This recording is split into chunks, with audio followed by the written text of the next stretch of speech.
Hello, webheads. Today you're going to learn a little more about variables in the scientific method. This sheet you have in front of you teaches you a little bit about the different types of variables. If you look down here at the bottom, the first type of variable is called independent variable. It's the things that you change inside of an experiment.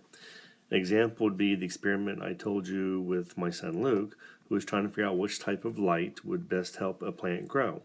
And he tried artificial light, he tried real light, and he tried no light at all. That would be the independent variable, the thing that you change.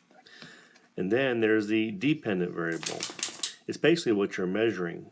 In his example, he was measuring the growth of the plants. That's because the growth depends on the other variables. That's the dependent variable.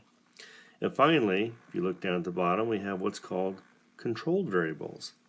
Controlled variables are the things that you control and you keep the same. For instance, in Luke's experiment with the plants, he had the same type of plants in all of his different pots. He had the same type of pots and the amount of liquid he put in all of them. Those are things that he controlled, and he decided how much to go inside of them. And also the amount of time each plant spent inside the light. So those are controlled variables. What you're going to be doing is looking at some other experiments and deciding which variable is the independent variable, which is the dependent, and which one is a controlled variable.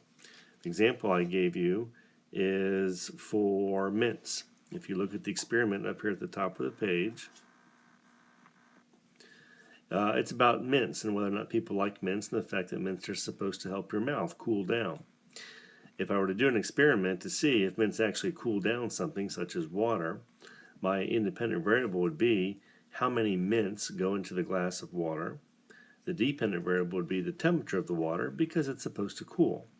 And the controlled variables would be the size of the mints that I use, how many mints, the starting temperature of the water, how much water I use, and maybe even the size of the glass. So if you look down below, there's 3 other experiments. And each one of those you're going to write the experiment in your water slog on the output side. And you're going to write the words independent variable, dependent variable, and controlled variables.